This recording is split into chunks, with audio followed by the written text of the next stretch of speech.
बिस्मिल्लाहिर्रहमानिर्रहीम। अस्सलामुअलैकुम रहमतुल्लाहि व बरकातुहू। लाखों करोड़ों दुरूद सलाम नबी करीम सल्लल्लाहु अलैहि वसल्लम पर और आपकी आल पर। आज ये बेटा हमारा टॉपिक है फाइनाइट सैम्पल स्पेस और इनफाइनाइट सैम्पल स्पेस। तो दोनों टॉपिक को स्टडी करने से पहले हमें सैम्पल स्पेस का कॉन्सेप्ट क्लियर होना चाहिए। तो हम सैम्पल स्पेस को पहले क्लियर करेंगे, उसके बाद फिर हम उसकी टाइप में जाएंगे, फाइनाइट सैम्पल स्पेस और इनफाइनाइट सैम्पल स्पेस। तो बेटा सैम्पल स्पेस से क्या मुराद है? सैम्पल स्पेस बेटा कहते हैं एक ऐसा सेट जिसमें हम रैंडम एक्सपेरिमेंट के तमाम पॉसिबल आउटकम्स को लिख लेते हैं, यानी a set of all possible outcome of random experiment is called sample space. मसलन देखें कि आप एक सिक्का टॉस करते हो। जब आपने एक सिक्का टॉस किया तो सिक्के को टॉस करने की सूरत में कितने पॉसिबल रिजल्ट्स अक्कर हो सकते हैं?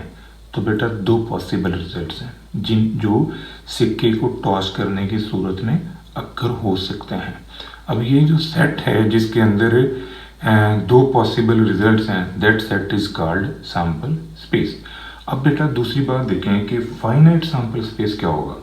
एक ऐसा सैम्पल स्पेस कि जिसके अंदर आने वाले एलिमेंट्स को, जिसके अंदर आने वाले आउटकम्स को, जिसके अंदर आने वाले सैम्पल पॉइंट्स को आप गिन सकते हैं, यानी वो काउंटेबल हैं, उनकी कोई ना कोई हद है।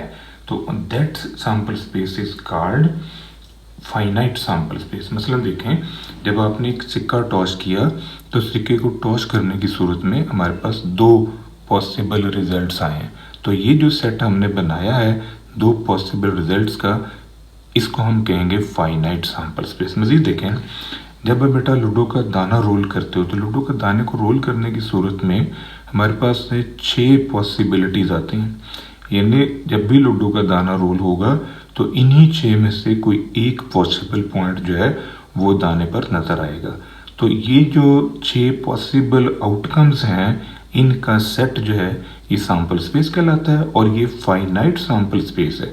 उसकी वजह ये है कि हम इन सैम्पल पॉइंट को, इन आउटकम्स को हम गिन सकते हैं, हम काउंट कर सकते हैं कि कितने हैं। मज़ीद देखें, अगर आपने किसी फैक्ट्री में से एक वर्कर को चुनना है फॉर स्कॉलरशिप कह लें, या आपने उसे फ्री जो है ना वो उम्रे पे भेजना है, कोई टूर पे भेजना है, तो उस फैक्ट्री के अंदर जितने मुलाजिम हैं आपने उनमें से कोई एक चुनना है। तो वो जितनी भी बड़ी फैक्ट्री है आप उसके वर्कर्स को बेटा गिन सकते हैं, यानी वर्कर्स इन द फैक्ट्री आप उनको काउंट कर सकते हैं कि इस फैक्ट्री के अंदर 500 मजदूर काम करते हैं, इस फैक्ट्री के अंदर 10,000 लोग काम करते हैं, इस फैक्ट्री के अंदर 1,00,000 लोग काम करते हैं, यानी उन वर्कर्स को काउंट किया जा सकता है, गिना जा सकता है। तो जिनको गिना जा सकता है वो फिर फाइनाइट सैम्पल स्पेस में आएंगे। मज़ीद देखें कि अगर आपने बेटा 2 सिक्के टॉस किए, जब आप 2 सिक्कों को टॉस करोगे तो आपके पास 4 पॉसिबल रिजल्ट्स आएंगे, यानी 2 सिक्कों को टॉस करने की सूरत में हमारे पास जो पॉसिबल आउटकम आते हैं वो 4 हैं। देखें, दोनों सिक्कों के ऊपर हेड आ गया, पहले पे टेल दूसरे पे हेड, पहले पे हेड दूसरे पे टेल, या फिर दोनों पे टेल आ गया। ये 4 हमारे पास पॉसिबल आउटकम हैं जब हम 2 सिक्के टॉस करते हैं। तो ये चारों आउटकम को हम काउंट कर सकते हैं, हम गिन सकते हैं। तो इस वजह से इसे फिर हम कहेंगे ये हमारी फाइनाइट सैम्पल स्पेस है। नेक्स्ट है स्टूडेंट्स इन ए कॉलेज। किसी कॉलेज के अंदर जो स्टूडेंट्स हैं उनको काउंट किया जा सकता है, उनको गिना जा सकता है कि इस कॉलेज के अंदर कितने बच्चे पढ़ते हैं। तो ये जो काउंटेबल स्टूडेंट्स की तादाद है that's called finite sample space. अब हम आते हैं इनफाइनाइट के ऊपर। जैसे कि फाइनाइट आपने पढ़ा कि एक ऐसे सैम्पल स्पेस जिसके एलिमेंट को हम गिन सकते हैं, यानी जो उनको काउंट किया जा सकता है, दैट्स कॉल्ड फाइनाइट। तो अब इसका अपोजिट, इसका जो उलट है वो क्या है? वो है बेटा अनकाउंटेबल, वो है अनलिमिटेड, यानी जो काबिल पमाइश नहीं है, काबिल कह लें कि गिनती के काबिल नहीं है, जिनको काउंट नहीं किया जा सकता। That's called infinite sample space. A sample space having unlimited, uncountable number of elements is called infinite sample space. ऐसी sample space जिसके element unlimited है. Unlimited mean के लामहदूद हैं. Uncountable mean उनको काउंट नहीं किया जा सकता, वो काउंटिंग प्रोसेस से बाहर हैं. That's called infinite sample space. मज़ीद देखें, जैसे स्टार्स इन द स्काई, आसमान के अंदर जो सितारे हैं वो अनकाउंटेबल हैं. पॉइंट्स ऑन द लाइन, कोई लाइन आपने बनाई है, वो लाइन जो है छोटे छोटे माइक्रो पॉइंट से मिलकर बनी है. अगर आप उस लाइन को खुर्दबीन से देखें तो वो लाखों करोड़ों अरबों खरबों पॉइंट्स हैं. आप उन सारे पॉइंट्स को कभी भी काउंट नहीं कर सकते. तो इस वजह से फिर हम इसे कहते हैं infinite sample space. Drops of A water, पानी के जो कतरे हैं वो अनकाउंटेबल है.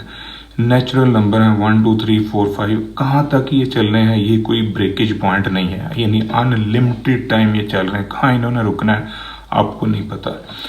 माइनस इन्फिनिटी से प्लस इन्फिनिटी के दरमियान जो वैल्यूज़ हैं वो सारी की सारी अब अनकाउंटेबल हैं, क्योंकि नंबर लाइन के अंदर आने वाले पॉइंट्स को आप काउंट नहीं कर सकते, ये अनलिमिटेड है.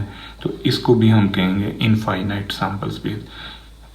मुख्तसर ये कि ऐसी सैम्पल स्पेस जिसके एलिमेंट को गिन सकते हैं वो फाइनाइट सैम्पल स्पेस है, और ऐसी एलिमेंट सैम्पल स्पेस जिसके एलिमेंट को आप गिन नहीं सकते वो इनफाइनाइट सैम्पल स्पेस. अब यहाँ पर एक नोट आपने छोटा सा ज़हन में रखना है कि probability of S is equal to 1, यानी एस की प्रोबेबिलिटी, एस जो है सैम्पल स्पेस है, एस जो है श्योर इवेंट है, एस की प्रोबेबिलिटी 1 है और फाई इसका अपोजिट है.